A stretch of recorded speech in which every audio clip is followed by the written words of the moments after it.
Bald steht auch für uns endlich der erste Campingurlaub für 2022 an. Es ist die mittlerweile 6. Saison mit einem Faltcaravan und die 3. mit dem Camplet Passion Zeltanhänger. Diejenigen unter euch, welche uns schon etwas länger begleiten, kennen deshalb bereits unseren Weg zum zumindest für uns als vierköpfige Familie perfekten Faltcaravan-Setup. Im vergangenen Jahr sind wir mit 46 Anpassungen zur Hauptsaison wieder einen riesigen Schritt nach vorne gekommen und konnten im Herbst für die Nebensaison dann gleich nochmals 16 weitere Optimierungen nachlegen. Dadurch sind wir mit einem Stand von sage und schreibe 99% in die Winterpause gegangen. Das heißt, dass von all den Elementen in unserem Faltcaravan-Setup nur noch 1% ersetzt, angepasst oder entsorgt werden musste. Bevor ich detailliert auf die 12 Anpassungen für 2022 eingehe, folgt traditionell die Abdankung der Elemente, welche sich zwar bewährt haben, in diesem Jahr aber in Rente geschickt werden. Da wäre zum einen unser ultrakompakter Kinderwagen, welcher uns seit 2019 treue Dienste geleistet und sowohl unsere Tochter als auch unseren Sohn beherbergt hat. Mittlerweile sind die beiden etwas zu groß dafür, weshalb dieser in diesem Jahr nicht mehr mit von der Partie sein wird. Wir können ihn aufgrund seines geringen Gewichtes, des kleinen Packmaßes und der Möglichkeit, trotzdem noch in die Liegeposition versetzt zu werden, jedoch nur wärmstens empfehlen. Daneben wird auch die unzertrennliche Kombination aus akkubetriebenen Wasserhahn, welcher auch als Dusche genutzt werden kann, und dem faltbaren Wasserkanister in Rente geschickt. Beide sind zwar im Lieferumfang der Küche unseres Faltcaravans enthalten, da wir jedoch stets auf Campingplätzen mit fließendem Wasser direkt auf dem Stellplatz anzutreffen sind, hat das Duo in den letzten Jahren mehrheitlich Staub angesetzt, respektive Platz in der Küche geraubt. Immerhin besteht hier noch eine Chance auf ein Comeback, sollten wir später doch einmal etwas autarker unterwegs sein. 2 weitere Elemente werden zwar nicht direkt in Rente geschickt, dafür aber etwas reduziert. Zum einen verzichten wir nun dauerhaft auf eines der 2 aufblasbaren Aldi Adventurage Sofas, da sich das temporäre Setup in der Nebensaison mit nur einem Sofa im Hauptzelt unseres Faltcaravans anstelle von deren 2 im Vorzelt bestens bewährt hat.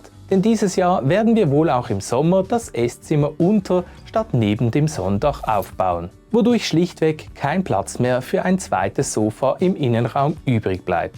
Auf der anderen Seite sind wir im vergangenen Herbst ja von herkömmlichen Heringen auf viel praktischere Tellerkopfschrauben umgestiegen und haben dabei natürlich erstmal etwas zu viel mitgenommen, weshalb nun bereits 20 davon wieder wegfallen. Aktuell reisen wir also mit 80 T-Star Plus Holzschrauben mit Tellerkopf von Spax in der Größe 8x200 mm, wobei im Laufe der Campingsaison sicherlich nochmals die ein oder andere Schraube wegfallen dürfte.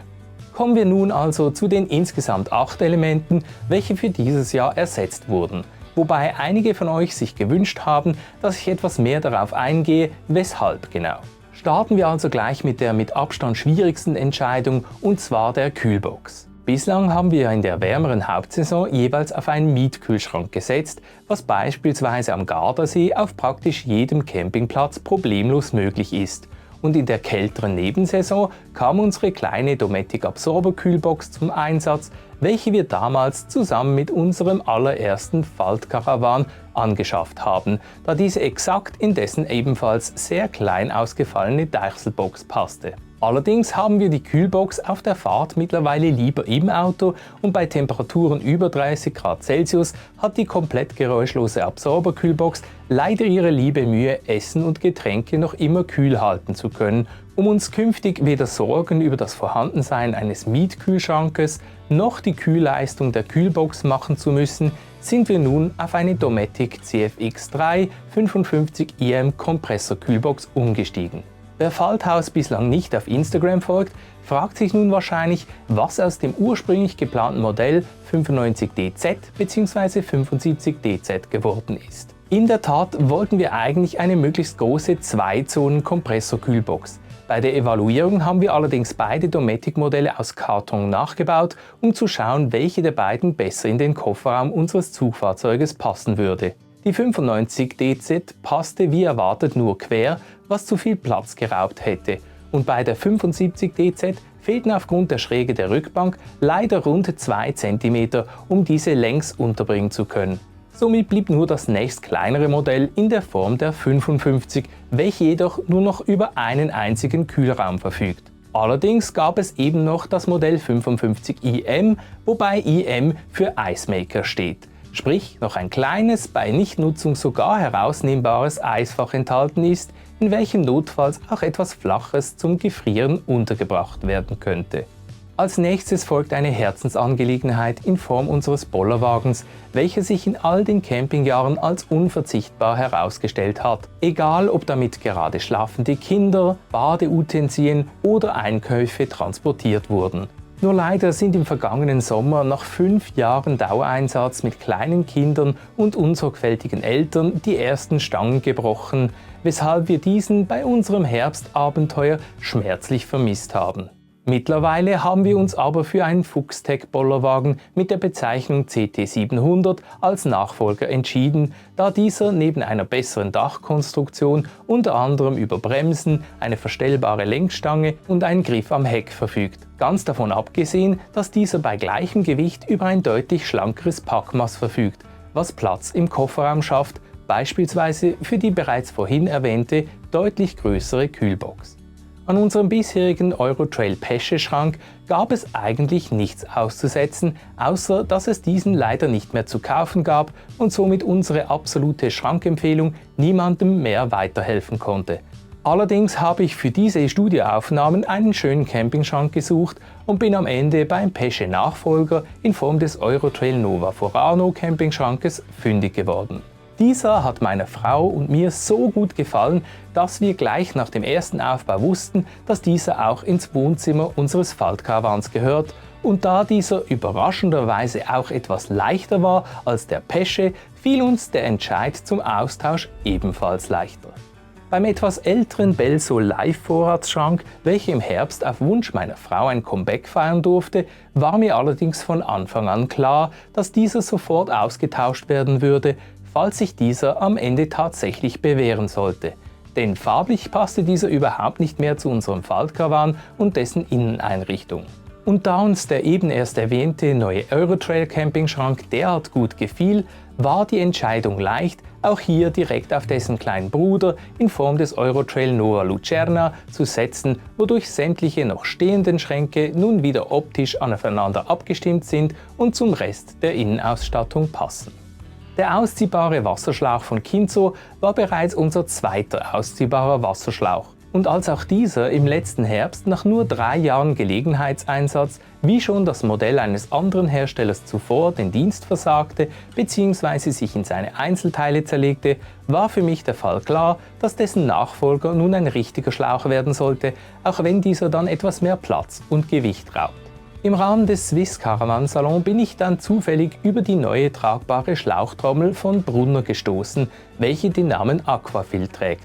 Der 10 Meter lange Schlauch hat mich noch direkt vor Ort mit seinem geringen Gewicht und dem praktischen Packmaß überzeugt. Nun muss er nur noch zeigen, dass er auch länger als 3 Jahre hält.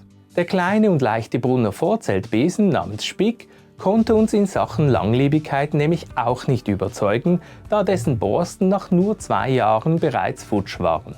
Deshalb versuchen wir es in diesem Jahr einmal mit einem Lifehide Supra Besen, wohl wissend, dass es bei einem erneuten Fehlschlag dann wohl ein traditioneller Besen wird, welcher dann wohl etwas mehr Gewicht auf die Waage bringt und eventuell nicht mehr in den Deichselkasten passt. Beim nächsten Thema trägt unsere LED-Lichterkette die eigentliche Schuld. Und zwar haben wir diese jeweils mit Handtuchklammern sowie herkömmlichen Wäscheklammern am Küchensonnendach befestigt. Bei Sturm und Gewitter konnten diese allerdings buchstäblich nicht mehr mithalten, weshalb ich nach einer passenden Alternative gesucht habe und am Ende bei den sturmfesten Wäscheklammern namens Fixclip gelandet bin. Diese passen sich praktischerweise nicht nur dem Stangendurchmesser an, sprich können sowohl Handtuch als auch Wäscheklammern ersetzen, sondern verfügen auch über einen praktischen Fixiermodus, welcher von Hand jederzeit ganz simpel wieder gelöst werden kann, jedoch dem Wind keine Chance gibt. Wir gehen einmal mit insgesamt 12 Fixclips in die neue Campingsaison und sehen dann, wie viele davon es am Ende tatsächlich braucht. Als nächstes folgt ein Comeback, welches ich eigentlich tunlichst vermeiden wollte. Und zwar hatten wir in den letzten Jahren ja ein 10 Meter langes K-Best CEE Verlängerungskabel mit integriertem Dreifachverteiler dabei, welches den Strom vom Stellplatz in den Faltkarawan brachte. Dieses war vergleichsweise leicht, und da wir aufgrund der Pandemie in den letzten 2 Jahren ja keine Experimente eingehen wollten, was die Campingplätze anbelangt, wussten wir jeweils, dass die 10 Meter locker reichen würden. Im vergangenen Herbst haben wir allerdings seit langem wieder einen neuen Campingplatz angesteuert und hatten darum zur Sicherheit das offizielle Kabelset von Isabella Camplet im Kofferraum dabei, welches bei exakt gleicher Funktionalität 25 Meter Kabel mit sich bringt. Und in der Tat reichen die 10 Meter am Ende nicht, weshalb dann tatsächlich die 25 Meter Variante zum Einsatz kam. In diesem Jahr kommen eventuell noch mehr neue Campingplätze dazu, weshalb wir uns dazu entschieden haben, künftig immer mit 25 Metern unterwegs zu sein, auch wenn mich persönlich die meist unnötigen 3,3 Kilogramm an zusätzlichem Gewicht auf dem Zeltanhänger etwas schmerzen.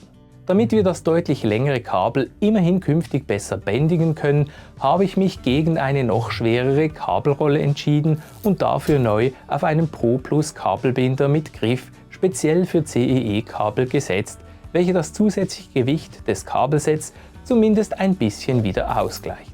Ebenfalls neu mit von der Partie ist der faltbare Quetscher-Abfallbehälter mit Mülltrennung und einem maximalen Fassungsvermögen von 80 Litern. Damit können wir künftig hoffentlich unsere Mülltrennung etwas besser bändigen. Allerdings werden wir den Sack für den Restmüll voraussichtlich nicht darin unterbringen, auch wenn dieser über eine entsprechende Vorrichtung verfügt, sondern belassen diesen in unserem bestehenden Mülleimer mit Klappdeckel. Dies wären eigentlich bereits sämtliche Anpassungen an unserem Setup für 2022 gewesen. Allerdings gibt es noch eine Überlegung, die im Laufe der Campingsaison zur Anwendung kommen könnte, weshalb ich euch diese an dieser Stelle nicht vorenthalten möchte. Und zwar mag dem einen oder anderen von euch aufgefallen sein, dass ihr unseren Isabella Linea Windschutz im vergangenen Jahr kein einziges Mal auf einem Campingplatz gesehen habt. In der Tat wurde dieser 2021 kein einziges Mal genutzt und nur meine Frau besteht darauf, dass dieser 2022 erneut dabei ist, um im Fall der Fälle doch noch einen Wind- oder Sichtschutz zu haben. Da das Esszimmer im Sommer jedoch voraussichtlich wie im vergangenen Herbst wieder unter dem Sonnendach zu stehen kommt, bin ich mir ziemlich sicher, dass die Tage des Windschutzes gezählt sind. Schließlich lassen sich beim Sonnendach alle 3 Seitenteile jederzeit als Windschutz nutzen und zudem sogar in der Höhe entsprechend verstellen. Würde also der Windschutz im Laufe der aktuellen Campingsaison wegfallen, so fällt dann automatisch auch das dazugehörige Windschutz-Hering-Set weg, welches wiederum unseren rückschlagfreien Schonhammer überflüssig machen würde. Die nötigen Isabella Typhoon Mini-Zeltleinen zum Abspannen des Windschutzes wären dann genauso überflüssig wie mindestens 10 weitere Tellerkopfschrauben. Ihr seht also, unter dem Strich würde mit diesem Entscheid eine Menge Elemente und Gewicht wegfallen, was sicherlich auch wieder Auswirkungen auf die Gewichtsverteilung im Zeltanhänger selbst haben dürfte. Und diejenigen unter euch, welche sich auf ein Experiment analog der Klimaanlage im vergangenen Jahr gefreut haben, kommen übrigens auch nicht zu kurz. Zum einen fährt dieses Jahr im Kofferraum nochmals der stärkere 18 Volt Akkuschrauber mit, falls dieser am Ende beim etwas härteren Boden am Gardasee doch den kleineren 12 Volt Akkuschrauber für die Tellerkopfschrauben ablösen muss. Und ein weiteres Experiment versteckt sich voraussichtlich ab nächster Woche in unserem Zugfahrzeug. Aber dazu erfahrt ihr spätestens nach unserem nächsten Urlaub mehr. Unser gesamtes Faltkarawan- und Camping-Setup für die Campingsaison 2022 mit der Auflistung sämtlicher Produkte, zusätzlichen Informationen wie dem Gewicht und wo diese während der Fahrt genau verstaut bzw. im aufgebauten Zelt aufgestellt werden, findet ihr selbstverständlich wie gewohnt unter der einfach zu merkenden URL falt.haus/setup oder über den entsprechenden Link in der Videobeschreibung. Falls du nach diesem etwas längeren Video Lust auf ein völlig anderes Thema als Campingausrüstung hast, dann kann ich dir übrigens dieses Video mit einem Blick hinter die Kulissen empfehlen, welches zum 2-jährigen Jubiläum von Falthaus entstand. Ansonsten bis zum nächsten Mal und frohes Campen!